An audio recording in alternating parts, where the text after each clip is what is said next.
Welcome, welcome, welcome to the Make Love Easy podcast, helping successful professional men who want to thrive in dating, relating, and mating. I have a gift for you. Here she is. If you'd like to introduce yourself, please. Well, thank you so much. It's a pleasure to be on this show. My name is Amaya Shiva. I am a Vedic practitioner and sex and intimacy coach. I have supported hundreds of clients from around the world, and I'm super passionate about helping people go from drained and frustrated in their dating and relationship lives to deeply connected, deeply nourished, and having great sex. So I think we're on the same page about that, and I'm super excited to be here today. Oh my gosh. Yes, 100% we're on the same page, sentence, paragraph, perhaps not the same word. So you're uniquely poised to address what has become my favorite thing to talk about, or one of my top five this year, which is attachment theory and how it relates to having great sex and intimacy. And we were in the green room a little bit talking about how, um, you know, well, this was the direction we were going. You can skill up.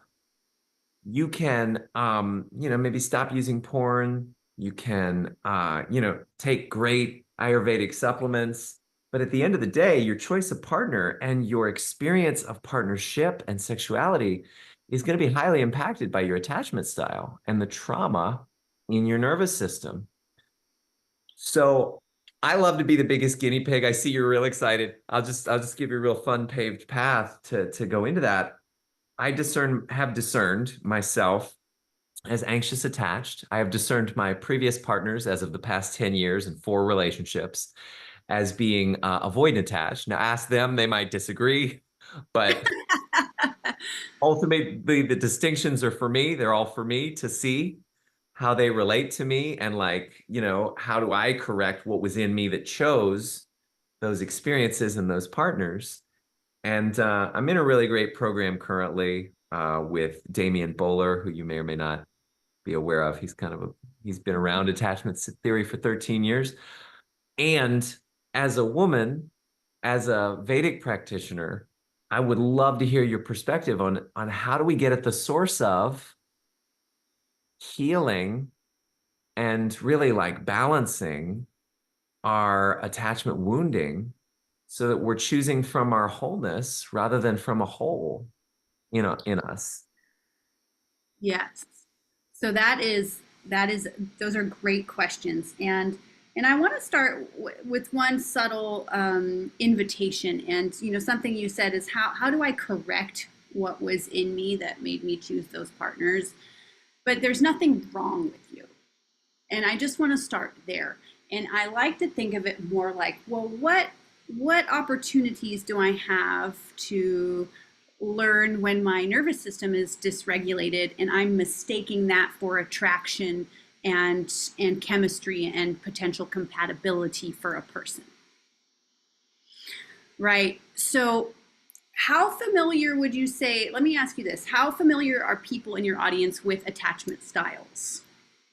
I'd say they could use a refresher. I'd say that they aren't, yeah, well schooled in it. So, Yeah, great. So let's start there. I'll give a little overview of the attachment styles, and then we can start to talk about um, how can you navigate being in relationship, especially like the anxious avoidant attachment style. This is your classic kind of toxic feeling relationship where there can be a lot of like you not enough, but too much, and people are you're just like and and more importantly, how to really make informed decisions about like what do you want to be available for, and what are the shifts that you get to make within yourself so that you can become so firm and clear in your vision and desire of sex, intimacy, and partnership that anything less than you no longer try to grasp that, right? You're just like, I'm good because I know how dope I am, right? That's what I want to help everybody get to that is dealing with this. And I'll give you a little background. So I also can relate to the anxious attachment style. And for a lot of my early dating life, I was dating people that were like not that awesome to me. And they kind of, the treatment wasn't where I now demand it to be, and demand in not like a negative way, but in that's my standard. And I had this kind of series of unhealthy relationships in my early 20s, like many of us have. And then I met my ex-husband, who I was married to for 10 years. And he was the first like healthy, secure, attached male that I had been with. And through that relationship, like learned so much about what it is to be in partnership with somebody you can fully trust, what it is when your nervous system can relax because you know that person is loyal to you. They're not going to engage in ways that are outside of your relationship agreements. And then like when I came out of that marriage, how much I learned about, oh, okay, well, why was I doing that before? And what needed to shift? Like what are the shifts we need to make to continue calling in healthy partners? Because isn't that what we want? Like we're here so that we can feel fucking good with ourselves and with each other, right? Yeah. 100%. So the basics of the attachment styles is there are four attachment types that are generally talked about. And I will say that one caveat I have is different people that you are in relationship with may draw out an anxious tendency or avoidant tendency. And there is a general pattern that most people have. So, anxious attached, what is up with this? And how can you tell if that's you? So, anxious attached people, like when you meet someone, you're all in. Like you have a great date and you're like, okay, check it out. I'm going to Costa Rica in 2 months. Would you like to get a plane ticket with me? And I have 10 plans with friends this month. And like, would you want the seat? Like I've got 2 tickets and one has your name on it. I didn't even know it was for you.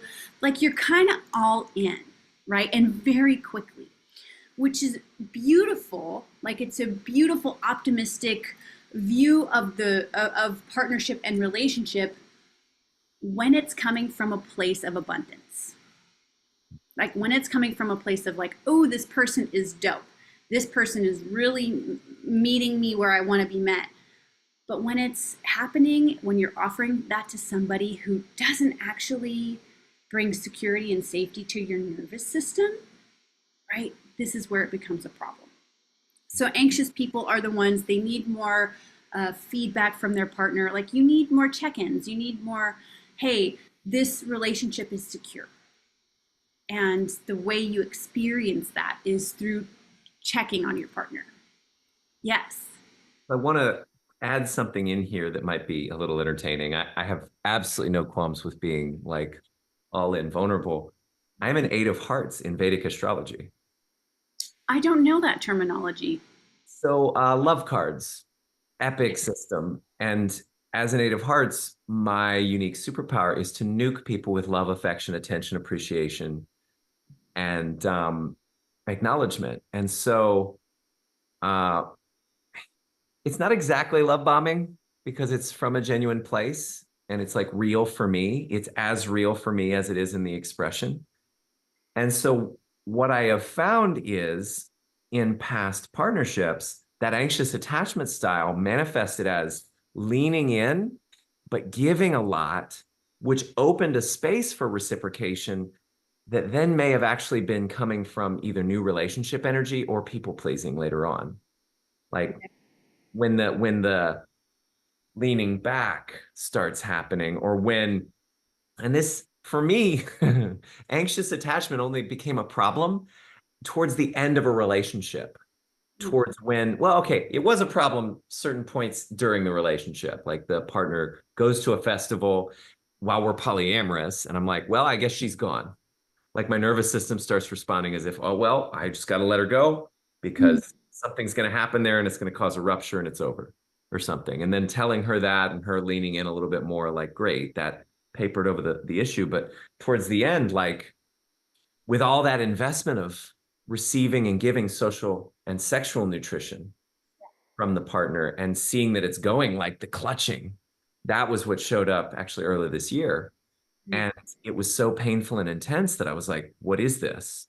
And so attachment theory was like this pulling back of the veil, that it's not just codependence that has someone, or it's not primarily or only, or it doesn't even have to be codependence for my nervous system to be seeking physical and psychological proximity from an attachment figure.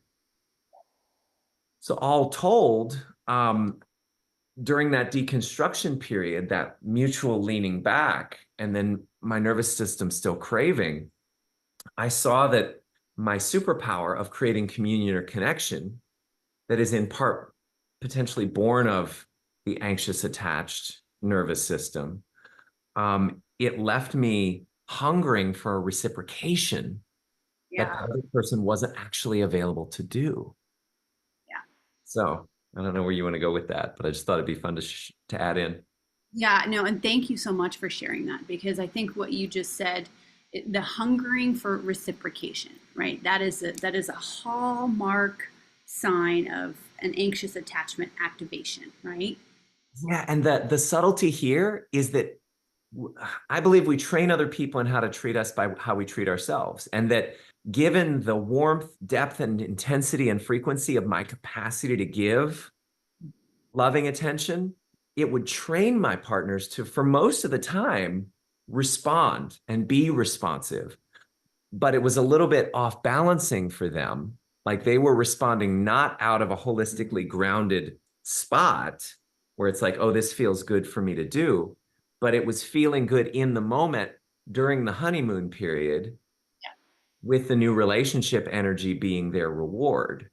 So, like, arguably, the reason why my past four relationships, and I'm totally aligned with saying I'm in process. Like I see that there are places to go, and I've still been of great value to all these men as I've evolved by iterations. But I see an ache for the end of this leg of the journey, and I look back and I see, oh, all this. It's like the end of a con artist film where you see that everything that was going on during the whole movie, like it has a different meaning than you thought it did.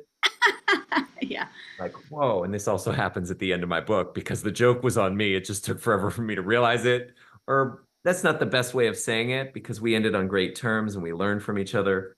But yeah, anyway, I just wanted to add that in too, because it's subtler than just her not reciprocating. It was her reciprocating, but for reasons and from a place that did not allow me to see the underlying avoidant attachment that was going on, which I guess will tee up the next style. But go ahead. Yeah. And one thing to note there that can actually what you're talking about could also be connected to a person's conflict style because ultimately there are these three kind of main conflict styles. That's a whole nother conversation that we'll have to save.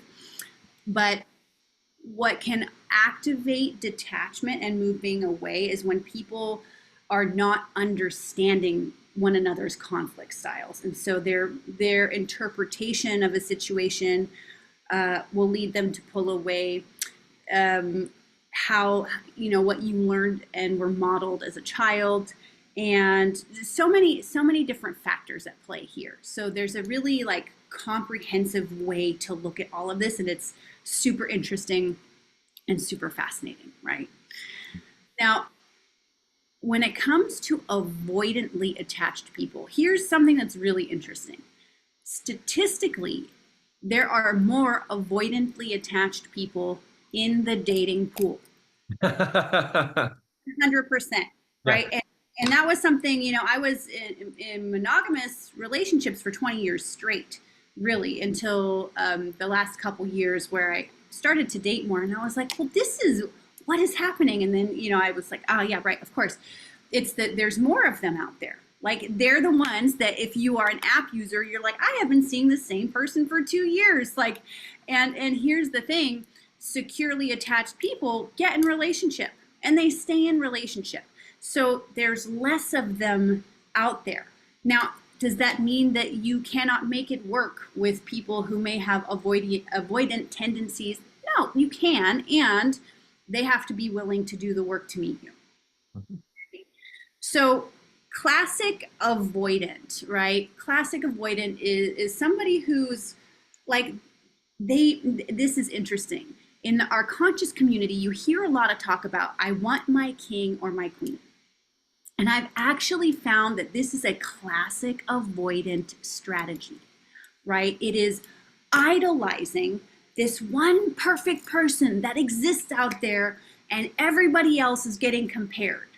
It's an avoidant deactivation strategy so they can let go of what intimacy is there. Yeah. Exactly. 100%. It always makes me laugh because we have so many similar friends and I'll be hanging out at Barton and they're like, I've been single for 7 years, but I'm waiting for my king or queen. And I'm like, isn't that interesting? Like, notice that, right? Like, of course, in that 7 years, you've come across numerous people who could be really great partners for you. But the avoidant deactivation, one of the things they do is they compare. Like when they break up with somebody, all of a sudden that person becomes great in retrospect, or they'll be dating someone and there's a lot of talk of like an ex partner they had who did XYZ and was so wonderful. And there's this constant, like, not good enough. And one of the ways I help people understand, like, are you avoidantly attached or do you simply have high standards? How can you know the difference, right? This is a great question. It depends on how you talk about a person when they're not in the room. Now, if you are securely attached and you have great standards, you're going to see the good in people. You're going to be thinking to yourself like, wow, that was really cool that they do XYZ, and I really like that part about it. If you are avoidantly attached and you're stuck in deactivation strategies, you're going to be like, yeah, they were cool, but I don't like the way they chewed their food, or like, like that outfit was kind of weird. Like these trivial things about a person will take prominence in your mind if you are an avoidant attachment style person, because that is, as you said, a deactivation strategy to block intimacy, right? Because if you really like somebody, then you're at risk of them not liking you back. So the it's not that avoidants don't want intimacy; they really do. But for whatever reason, and it can be childhood trauma, it can be relationship trauma, something happened where the nervous system doesn't believe it's safe. So it looks like they're seeking on the surface, this talk of I want my king or my queen, I'm going on dates, blah blah blah blah. But underneath, it's not available. Right? Is this making sense? Absolutely it is. And Yeah. I'm I'm on this path with you, and I'm also seeing it because the whole book I just wrote was me just seeing a constellation in the sky of the data of the relationship and seeing, oh, that's avoidant and that's anxious and this is what we're doing and how do we fix this? And oh, we could have redeemed this with just a little bit more willingness. And so I have to be careful because I have the right at any time to discern someone's willingness level to be available for the kind of work that would make the invitation of my intimacy possible for them if they're coming from avoidance. And so Right. the anxious in me for months before and as I was writing the book, which was like the capstone of the partnership, was like falling in love with the person over and over again, thinking like, oh, if I could just convince her to be willing to do this work or to handle me in a different way. Like, hey, a lot of communication, often making it a priority, is important to me and my nervous system. Or I need you to say this or do that, or add extra reassurance. Like we're drifting in that direction. But the pain of the avoidance style deactivation behaviors, the people pleasing and the choosing to go be with the ex, to start dating the ex-husband a month or two after our partnership concluded, the choosing of having a phantom ex around during the partnership through polyamory, two phantom exes, in fact. And then, so I just, it's like they say at the end of the attached book, right? You have to keep a list of reasons why this was a bad idea, and it is also currently a bad idea. Because otherwise, that whole infrastructure of like leaning in and chasing what is not actually available, that the vicious cycle of the avoidant anxious, like I got to keep my thumb on my finger on that and like not slip into it. So anyway, I know you know all of what I'm talking about, but thanks for listening. Course, and thank you for sharing because you're describing a scenario that I know so many people listening may have also experienced. And I just want to remind you that you didn't do anything wrong. Like there's nothing wrong with you. You have a lot of love to give. You're super lovable. All of that is there. What tends to underlie that if it becomes a repeated pattern is there tends to be a scarcity in belief in the nervous system of the anxiously attached, right?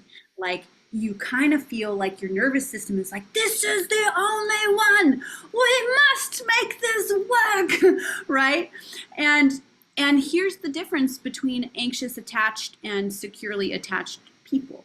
See, when you are securely attached and the nervous system is more regulated, you'll see those red flags immediately and you won't even have the hope because actually you know very quickly in a relationship how somebody is going to be showing up.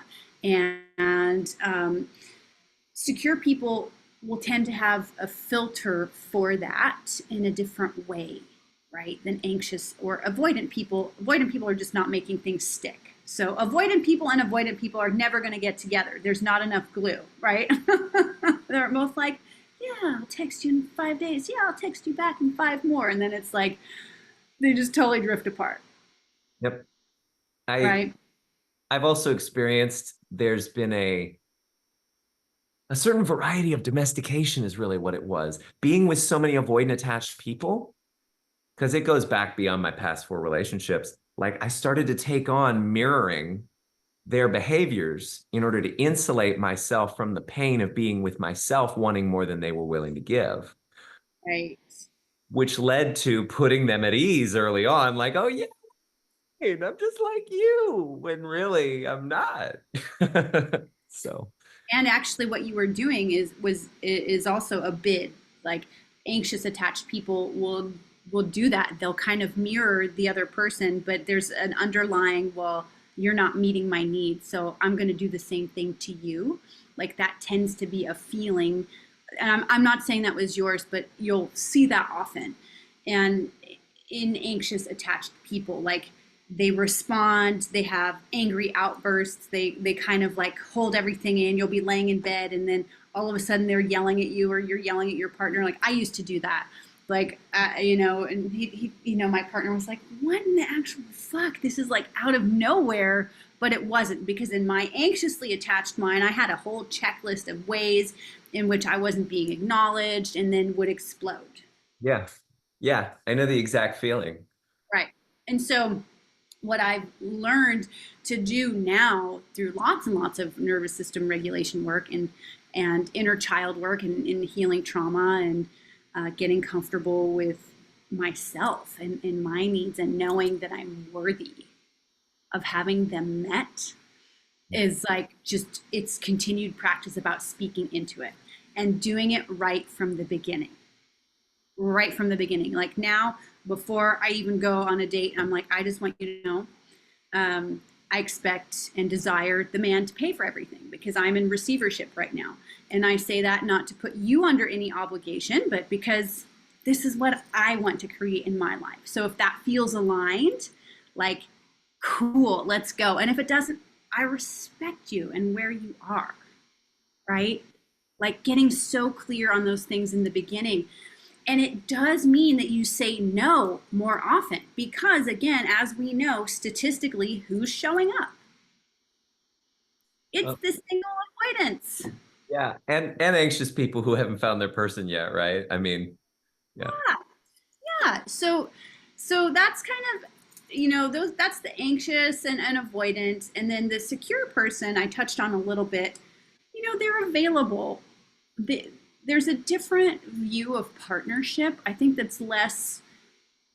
tinted, if you will, by Hollywood false ideals of this is how romance is, and I can only be with my prince, and that's it, and anybody else less than. Whereas like securely attached people grew up in households with parents who had healthy conflict, who knew how to fight. Like one of the big indicators of are you going to be in a relationship long term is not how much you fight. It's like how do you fight?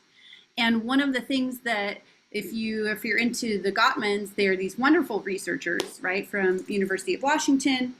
Like they can predict how long people are going to stay together based on their conflicts, based on how they communicate in conflict.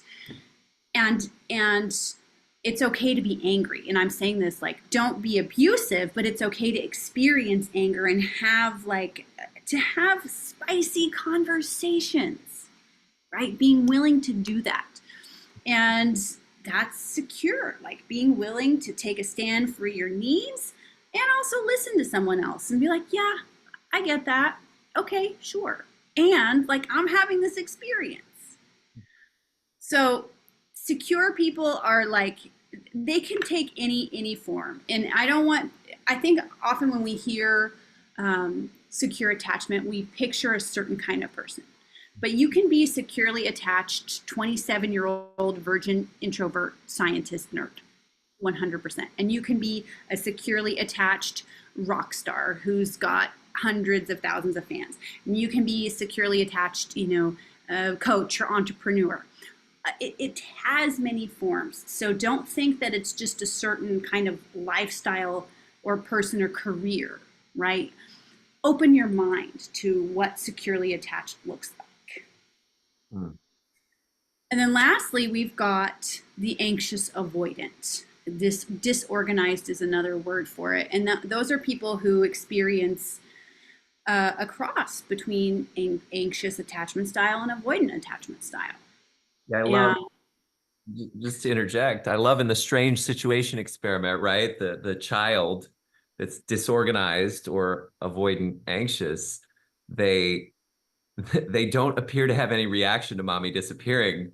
And then later on, while mommy's there, they walk up and they hit mommy. It's just so funny. It's so sad though, isn't it? Like it's funny and it's sad. It's like because those kids like where that comes from is very emotionally shut down or very emotionally reactive caretakers, right?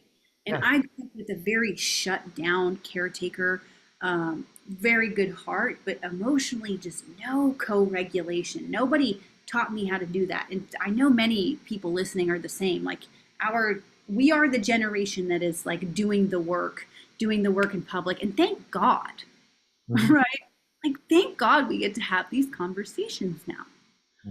Um, and disorganized, yeah, it's a real push and pull because there's just not a sense of safety. And that can also be healed. Like you are not experiencing a life sentence to be alone if you have this. So don't feel that way. Know that, of course, you can, especially if we can find another securely attached person or Mhm. find you a securely attached person. So that's kind of the overview. What do you think? Do we need to add anything to that? Are you feeling complete with that? That's solid. I'd really love to go to, well, so there's a couple places. Right. You mentioned breadcrumbing. Mm. And one of my favorite things with attachment theory is it's a tool for supporting people in honoring their self-care by calling out what is dysfunctional to them and what supports their nervous system relative to them in other people's behavior. So whether someone knows it, likes it, agrees with it or not, takes on the distinction of being avoidant attached or not, takes it on and then proceeds to spend 6 months ignoring it and living from it, observed, um, I still have the right to say, okay, well, that person to me has been avoidant. How do I, for example, make sure that they're not breadcrumbing me? Mm-hmm. Even if they very much intend not to be, right? I could just be a phantom X that their subconscious is holding on to for validation and deactivation without them realizing it. And I discern that in my past two partners, I think that likely was what was going on. Definitely two partners ago. This Yeah, last one, maybe she's evolved. But so how do we discern it, and how do we free ourselves from it when we're noticing it? totally. So, how can you tell if you're getting breadcrumbed, and what can you do about it so you don't, right? Yes. Number one, breadcrumbing is like, I'll give you some classic examples of breadcrumbing behavior, first of all, because that's so useful. It's people who they don't text you back very quickly, like ever. There's a long lag time. They'll do things like, or they won't invite you to things very frequently. The plans are kind of sparse, few and far between. Or they'll invite you to do something spontaneously when they know that you're working or otherwise engaged, to give this illusion of I want to connect with you, but actually knowing full well they don't have to follow through, right? This is a sneakier one. And I don't think anybody's nefarious, by the way. It's just, it's a strategy that people have used to keep people in the space, but still kind of far away, right? So these are some classic examples. And everything else is more important, right, than you. If you're getting breadcrumbed, like they'll prioritize every other relationship, work, all the things, like you are always taking the back burner, right? And from a personal level, how can you tell that you're getting breadcrumbed? Well, one, your nervous system. Like you're not going to feel calm. You're going to be checking your texts, and every time there's a ding, you're like, is it finally them? Right? If you're saying in your head, is it finally them? Good fucking chance you're getting breadcrumbed, right? And you don't ever feel safe. Like you're uncertain of like, where do I really stand with this person? And you notice that when you're with them, you don't feel like you can fully express yourself. Like you're kind of always, oh, did they like what I just said? Oh, did they like what I did? Oh, wait, they gave me a compliment about this. I'll make sure to wear that again. Like these subtle little ways in which you are really trying to get approval, but it's not a safe feeling. Like you're not like solid in yourself. Is that making sense? It is. And I'm sort of mapping it on, right? Because I reserve the right to discern dysfunctional unconscious behavior in my past partners. Part of why I'm keeping them anonymous, because this is for me. The healing is for me, Yes. um, and not for judging them or typecasting or pigeonholing them. But as I look at my most recent partner, she had two kids, living with her ex-husband, dealing a lot with financially, co-parent as well, ex-husband, co-parent, and dealing with forging financial stability in the face of all that. And so near the end, what I started realizing very simply was, well, she didn't want another child. She didn't want to have a child with me as much as she wanted to be my child's mother someday. And I didn't want to be the father. I didn't want to try to contend against her mother and co-parent fighting against the possibility of another father figure. And frankly, I'd much rather raise my child with a woman fully available emotionally, financially, physically for me now than someone whose circumstances I'm settling for. It's been really difficult, Amaya, because I'm heavily trained in landmark, hold the space of infinite possibility for anybody who shows up in front of me. And she can be, do, or have anything she wants in her life. Still, I will fight to my dying breath that that's possible for her. And that doesn't mean she doesn't have circumstances or commitments that are not going to move Right. or are going to require something. So I don't think she was actively or intentionally breadcrumbing me, Right.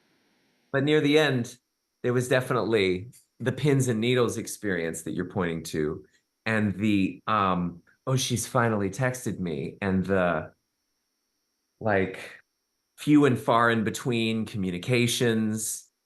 And that was, I mean, to be frank, that was after we ended the partnership, as consciously uncoupling it as possible.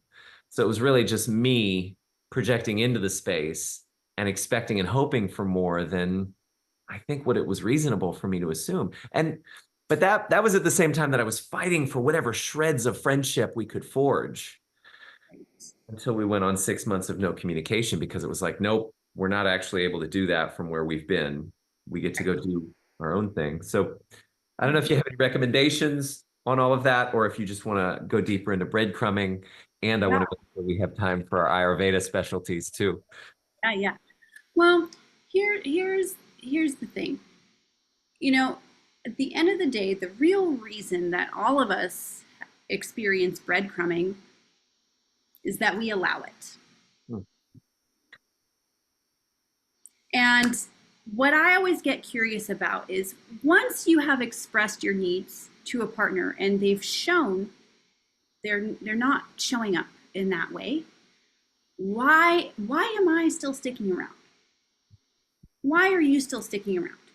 And that's the story that I'm very curious about and that I go deep into with my clients, right? What is what is the narrative? Because logically, this is like cognitive behavioral therapy. If you look at it from a rational standpoint, they're not going to show up that way. The evidence is already there, but there's an irrational part of you, and it's this beautiful inner child that's recreating a scenario and trying to heal that wound and show, look, I am lovable though. Look, I am. And once you stop looking for that from the person, you start to recognize, ooh, I am dysregulated because I'm engaging with somebody who cannot meet me. When you can say those words instead of I'm dysregulated because they didn't text me back, at some point the onus comes back to us, and to be so kind and compassionate. It's not like, ooh, shame on you for doing that. Fuck that. We are done with the self-punishment era. That is dead. It is all about the self-love and kindness and like, what do I need right now? Am I lacking deep friendships around me? Do I need more community? Right? Because when you seek partnership from a place of loneliness, this is when the breadcrumbing happens, right? Because you think you need, and you're not getting fulfilled. And I'll tell you something, that every time in my life where I've wanted a boyfriend, I ended up dating these people who didn't meet me emotionally and the way I wanted to be met. And as soon as my life was full, and I wasn't even thinking about it, because I had so much going on with my purpose, with my friendships. I was creative, making art. I'm a musician, I have 2 bands. Then all of a sudden they show up, and I'd be kind of like, okay. And I wouldn't have this big charge about it. And it would just naturally, gently unfold. Yeah, this is really radical. So one of the things I love inside of Make Love Easy is entertaining contradictory perspectives that are equally valid and or powerful. And so I love walking up to a man and saying, hey, give me 3 weeks to a month or 2, and you can manifest your next and best partner you've ever had yet. And I can say that with absolute like certainty, groundedness, truth, and trust, and data. And at the same time, what I'm hearing in what you're sharing is the impulse to do that can come from a dysfunctional place that then gets reinforced by the relationship and ends up in a dysfunctional relationship that will eventually deconstruct itself anyway. Yeah. Yeah, 100%. So it's always, what's the come from? That's the ultimate question to ask yourself. Something that I've learned and that I will do is I will quickly cut people off. And I encourage my clients to do the same. And I remember like one of my favorite clients, I love her so much. She had been married 3 times, and she was really like, she felt some shame about that and was worried about finding her person at a certain age. And I was like, look, let's just calm down because you're dope. First of all, you're beautiful, you're smart as fuck, you're successful. Like, let's go. And there were some opportunities to say no. And at first, the nervous system was like, wow, but I don't know. But as a result of the saying no, the next opportunity, then the most aligned partner she's ever had, who is just as smart, successful, all the things as she is, which is unusual for her status, showed up. And she started having the best sex of her life at 49. So exactly, right? It's like, yes. And we filled space that was looking for attention and nourishment. Like, if you're fucking lonely, one of the first things I tell people to do, go learn partner dance. Go get in a space where you are getting physically touched by other people in a safe way, where you're getting nourishment, where you're in a community. Because that's going to help with that. And it's going to help so that when somebody does come along who is prone to breadcrumbing, you're going to be like, what? No, I have enough. I don't need that. Does that make sense? Absolutely, 100% it does.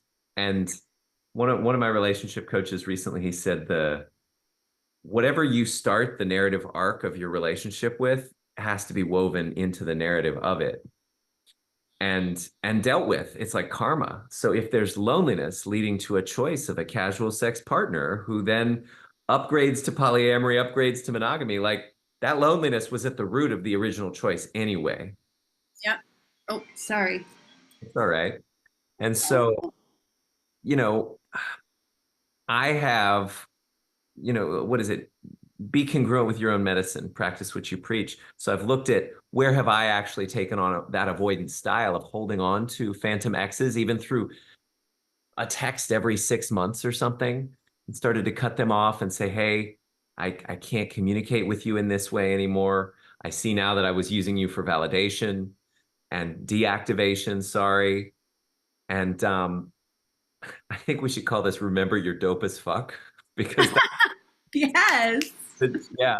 And like absolutely cultivating partner touch and being in person where eye contact and high fives, handshakes can create oxytocin release. And yeah, it's a solid path past the pitfalls of attachment styles in on the low side. And I also hear you speaking to the high side of what attachment styles can do, which is great. Um, and it's a rare pleasure to have somebody as skilled and empowered around Ayurveda specifically on this podcast. So if you don't mind flexing a little bit, I want to dive into this completely. Love flexing. Let's go. Great. So this will be the second time my people in this podcast have heard this story.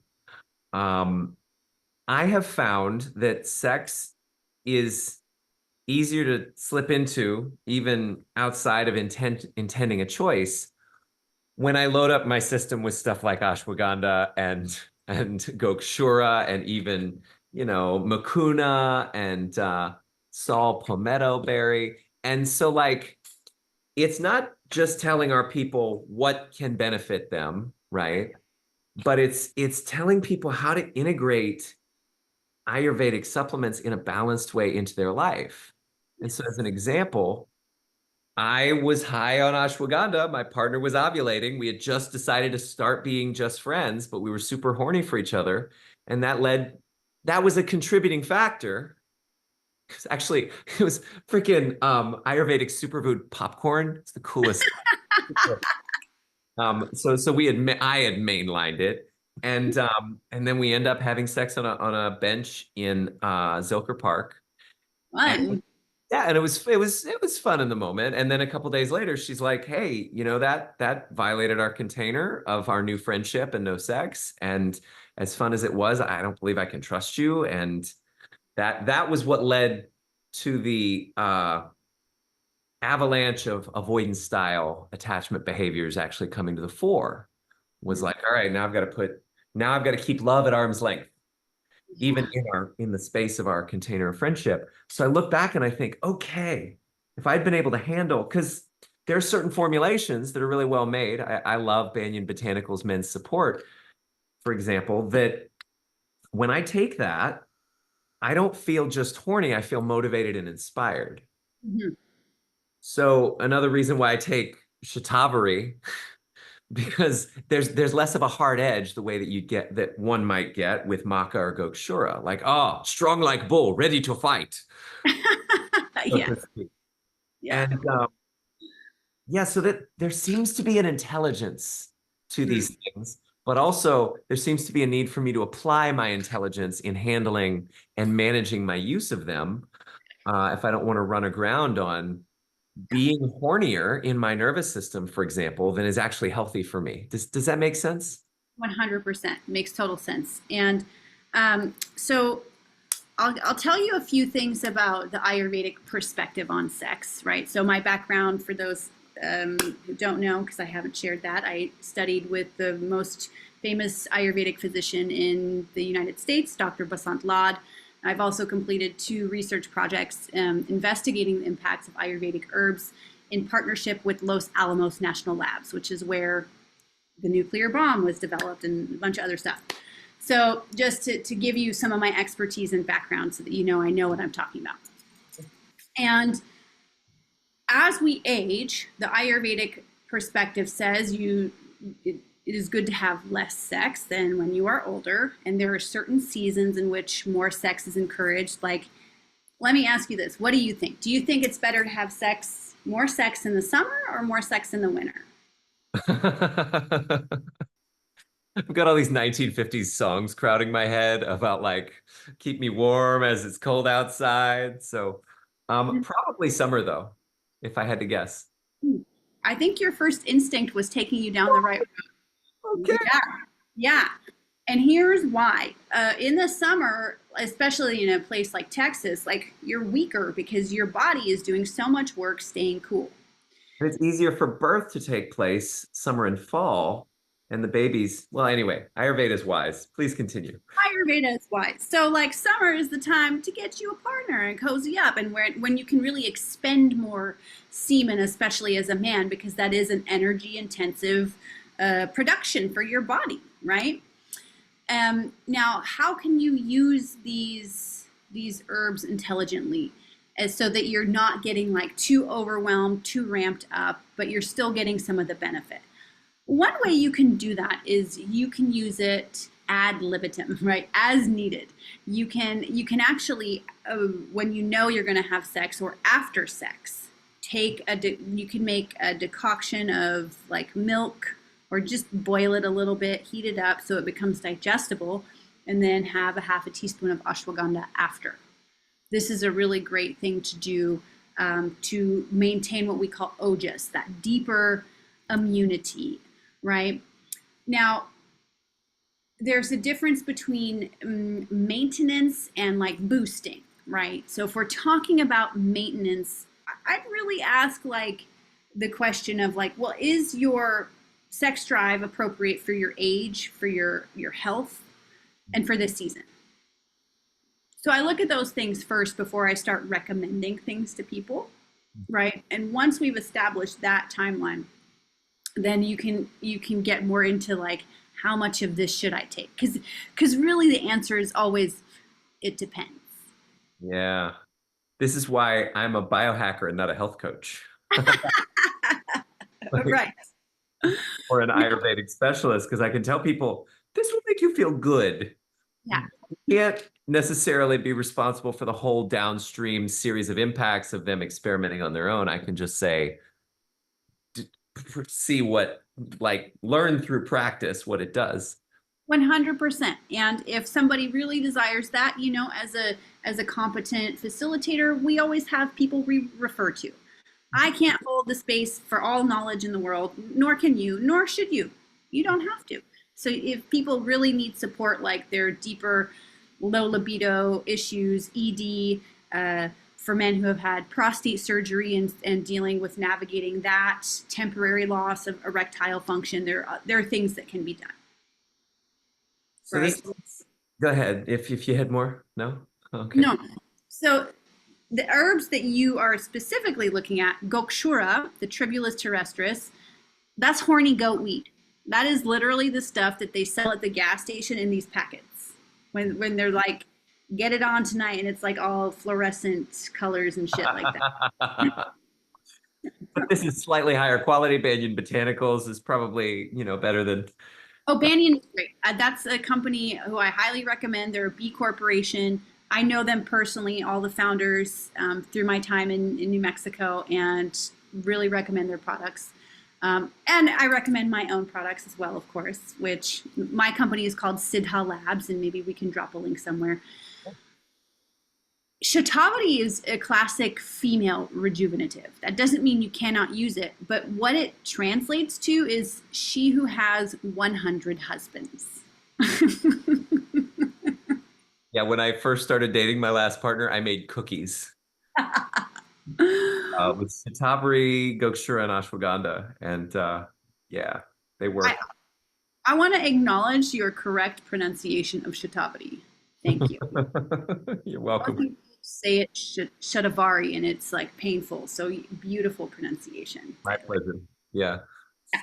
But if there are specific things you'd like to ask, please do. That's kind of the overview I want people to understand.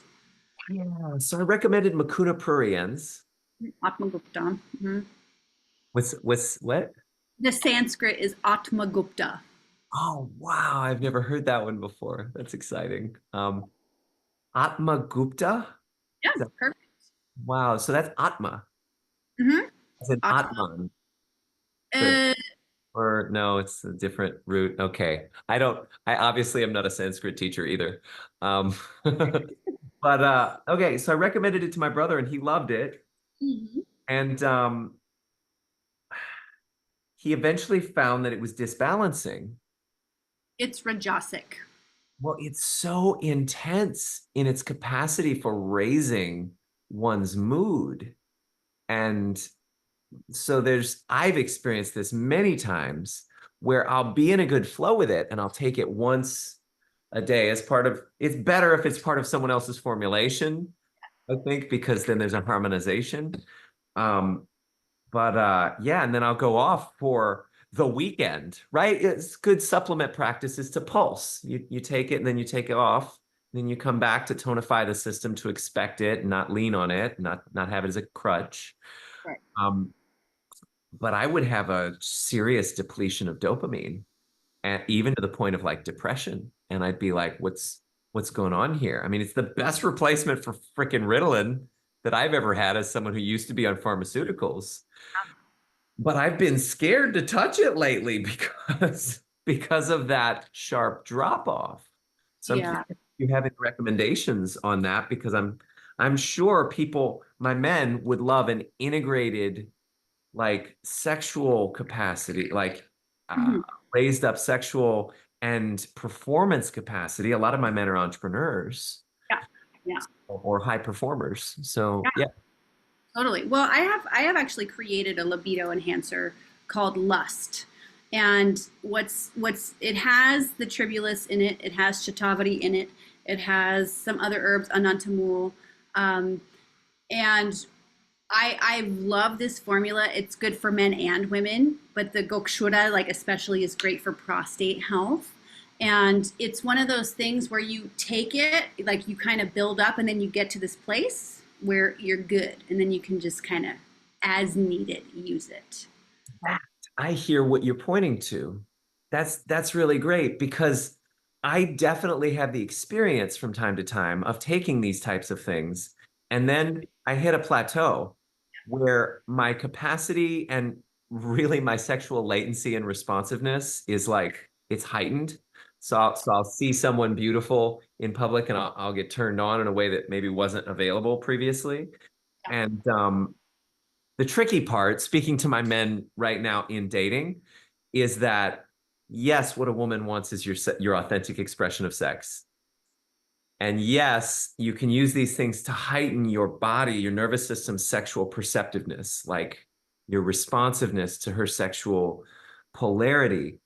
But the problem I have found in partnership too is if I'm leaning on this, to have me be at a certain plateau and using it beyond what you're pointing to. I love this distinction, beyond the restoration of normal capacity to sort of supernormal hunger or Yeah. responsiveness. So if you want to speak to that, that's Yeah, I mean, I don't think you should do that. Like, you don't want to get to that well, point. no. And honestly, because I mean, there's a lot of that. Like, you know, the the danger, the thing to be aware of is that's where sexual energy can get leaky and weird when there's too much of it. And one of the biggest mistakes I see people making, especially who are interested in things like semen retention, they, Brahmacharya. yeah, they don't know how to store that energy properly so that it doesn't get lodged in the head and they turn into like a hypersexualized person that makes other people uncomfortable, Uh-huh. right? Yeah. Because you can feel that. You can feel when that's around you, and there's a certain like there's vitality, and then there's like too much sexual energy, and those are different. And I think I can speak for myself and many women I know that like what's really hot about someone is their vitality, Hmm. their presence. Like, are they with you? When they're talking to you, are they engaged with only you versus like somebody who's, you know, somebody beautiful walks by and they can't help but look, right? Like a certain steadiness, like that is hot. That is super sexy. And this leads to a whole realm, the discussion of the oxytocin cultivation through touch and through deep, nourishing tantric intimacy. Because, like, I can imagine, I can even remember moments where I was on dates and it's like, don't look, don't look, don't look. And like the discipline and the practice produced good fruits, but the fact that there was a resistance to an innate distractibility pointed to the fact that, well, and this we talked about on the last podcast, most of our culture is oriented towards stimulation, novelty, and dopamine. This is what porn, open tabs, new video does to a man from when he's very young. Yeah. And then now he's got to turn it off in order to have a healthy relationship with this one woman. No, that's where the 50% of marriages ending in divorce in part, I believe, is coming from. So Ah, yeah, you know, I agree with you. It is, we are in a culture of too much, like just too many fucking choices. Even if you go to buy conditioner, you go and there's like 200 different kinds of conditioner. Like, do we need that? Do we need that? And the same can happen with partnership. Now, one thing that I wanted to share, and I'm glad you brought up the neurotransmitter aspect, right, of connection and bonding. You are someone who is more dopamine vasopressin bonding dominant. oh yeah, this is the Helen Fisher's test, I right? don't know. I don't know what that is. Helen Fisher was the anthropologist. She wrote Why We Love. She studied the neurochemistry of love. And Right. there's a test she gives people. Are you more oxytocin, vasopressin, dopamine, or um, oxytocin oriented? I don't know. I may have repeated myself, but long story short, her idea was that we can reduce a personality to what's the neurotransmitter they're most oriented to. And don't date someone who's dopamine oriented unless you're prepared to do adventure threesomes, right? But go ahead. You had another direction for it. Yeah. Well, here's the truth with that. What other attachment specialists who I've studied under say about that, and what I found very effective in recommending to my own clients is if you are that tendency, you need to do activities with a person where you're building something together, like volunteer together, you know, at a place, create like some community around a cause, do an escape room, like engage in activities where there needs to be teamwork and you can build trust that way, right? Because what that will do, it will satisfy the dopamine vasopressin dominant pathway and start to open up trust so that eventually the oxytocin bonding can take place. right? And it's not that it can't for people who tend towards dominance in that. It's that it takes a little bit longer and there's a different strategy we employ. I love this. Masterful. Um, so I'm curious why lust incorporates specifically, because I'm looking at the ingredients. I love this. Okay. Sariva root. That's new for me. I've never Hmm. heard of Yeah. Well, the thing about lust is that it replenishes the tissues that are depleted from emitting semen or fluids as a woman, right? Man or woman, it's good for both. And what Sariva is so good at doing, along with shatavari, is that. I'll tell you a secret that is usually reserved for Ayurvedic practitioners. The way you know if an herb is going to be good for supporting healthy libido is it has two qualities. It is heavy and it is oily. And what I mean by that is if you stick your hand in a bag of ashwagandha and you go like this, and even if you hold it, it has more density and it has some oil to it, which is a consistency similar to what? Oh, the fluids themselves that actually end up, or yeah. Exactly. Exactly. So that's the kind of secret. And what anantamul has a great capacity for is nourishing the plasma fluid. And the plasma fluid is what irrigates the whole system. Like you can have the best nutrients for your garden, but if the water hose doesn't actually like spread the fertilizer spray, like it's not doing anything. So the way I built this formula is to have all those components plus something that will make sure it's actually reaching the body where it needs it most. Huh. Elegant. And your grief relief would have been really useful about 3 months ago. Yeah, you can always find that stuff at Casa, by the way. That's a That show. so delightful. Well, I have the sense we've started a conversation that doesn't necessarily have to end. I think you're certainly welcome back in the future. There's Thank more to you. have here, conflict styles, spicy conversations. So Yeah. bookmarks. I think my last question, and then if you want to give some gold nugget to conclude, the attached book talks about, and I got kind of excited as formerly anxious in the past, I affirm, um, style attached about dating multiple people at once, coming from abundance as a path to filtering for behaviors that are more secure versus more avoidant, rather than giving in to the scarcity in the moment of this is the person and I need this one to show up in this way and getting hooked. And I'm curious because, like, part of how I operate is I do my own stuff. Like, I take my own medicine. I make long, characteristic full lists of like a partner, and then I do the manifestation work. And then within 3 weeks to a month or two, the person shows up as I'm out and about, living a life I love, doing what I love because I'm full on me and what I'm up to and my purpose.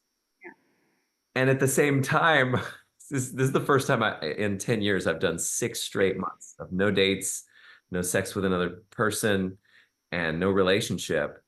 And creeping into month 4, I find myself starting to make a follow-up lead list where I'm like, here are all the people who I'm going to ask out when I get a chance. And then I'm like, these are two contradictory directions. Like the trust, purpose-based, just receive the ideal partner versus the like playing the field, which I've never structurally done. And I'm curious if you had somebody in my situation, what you would instruct them, because I think it'd be really useful for people who are sensitive and committed to the highest quality of partner, but also wanting to maybe experiment with not going all in and falling in to that new relationship energy too quickly with any one person. Make Right. sense? Totally makes sense. Yeah, and I think there's a natural evolution that comes. And here's my take on it and how I'll often guide my clients is in the beginning, especially if there was a pattern, like there's a pattern where there have been very few relationships, they haven't had a lot of different partnerships, and the partnerships that they were in were not very nourishing. This is when I take that as a cue. Okay, like let's explore and see what's out there. And so you can go through these phases of doing that. And if you've already done that, right? If you've already had that exploratory phase, I've been to 50 play parties, I know every dungeon in town, whatever, then the invitation is like, well, what do you want now? Because sometimes on that path of healing insecurity about oneself, sexual exploration is wonderful for that, very nourishing, and tapping into that and having different partners can be great.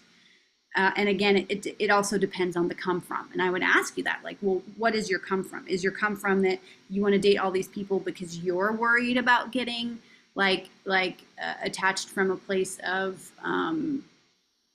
like fear, or are you actually doing this as a way to sense when there's real deep alignment with someone? Hmm. I think it's actually coming from the desire for variety, novelty, and complexity and unpredictability. The flow triggers Stephen Kotler talks about, like I'm a blaze genius in wealth dynamics, so I love variety. And the initial willingness to adopt it as a strategy came from a fear of falling into avoidant attachment. So it grew its own legs as I started to feel and think into it. Um, and yeah, to be perfectly honest, the next leg of my journey is nervous system level trauma release, Yes.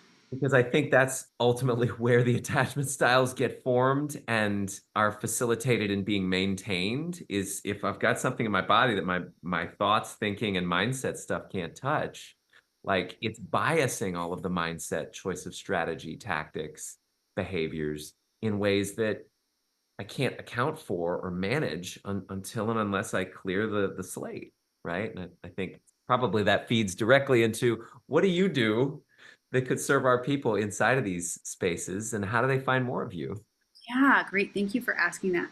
Um, so I work with people on the deeper trauma stories and creating the self love and the worthiness through, there's a lot of inner child work, there is a lot of attachment work, and learning how to navigate the nervous system and subconscious.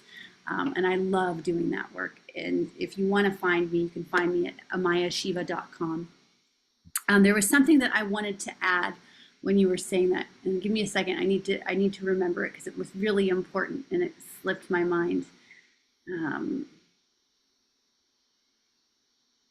hmm, Maybe it will come back. Um, oh yeah, another thing that I do utilize with my clients is Vedic astrology, because there are going to be time periods where that opportunity for deep partnership and connection are more open. And then there are periods where it's not. Like certain periods, I can almost with 100% accuracy say, this is not the time you're going to find that person. This is the time to be more curious and allow yourself to explore and know that this is probably not the deeper one, right? So we can, that's another tool we have as a Vedic astrologer, as a Vedic astrologer. But I also just want to add that, whatever you're navigating now, you're not going to be stuck there forever, right? There are people who are waiting for you to come into their lives, and there is somebody there, and not just one somebody, but many. So your job is to get so clear on what you desire and are available for. And I actually don't recommend that people write lists of external characteristics. I have them write lists of how they want to feel with the person, because I found that much more useful. I love that. I Yeah. generally recommend both, Yeah. but men are more visual, and have a certain perception Totally. and all of that. So um, Right. and I think you'll especially appreciate if there is one characteristic that should be on everyone's list, it's that the person who shows up be better than they can imagine. Mm, Because that keeps working for me. It keeps getting love I can that. imagine, I which love requires me to imagine beyond what I can imagine just in order to feel into that quality and characteristic. It's sort of like, what does a surprise feel like? I love that. Yeah, and I think what you're doing is great. Like I love taking breaks. I think that that's a really powerful decision to do a feminine or masculine cleanse or both, depending on how you roll, right? Like just taking some time to be like, yeah, like let's do some reset work and let's fill that cup. Let's fill all my various cups that I have so many of. I mean, you're a multi talented individual. You know, there are many things going on in your life. And as you nourish those, as you become aligned in your path and your authentic expression, then all of a sudden someone comes along that's doing that too. And you're like, damn, I didn't even have to do anything. I just had to be me. Yeah. Yeah. How me can we be? How me can we be? Because we be dope AF. Yes, There exactly. we go. Well, thank you so much for sharing your time, your wisdom, your energy, your sprightly enthusiasm, and all of it. Um, yeah. Any last, just a little zinger for our people? No, I think we covered a lot of zingers. Go back. Yeah, go back and enjoy them. All right, gentlemen, and if any ladies slipped in, you were certainly welcome to hear all of this as well. Go, please like, share, subscribe. Make love easy, y'all.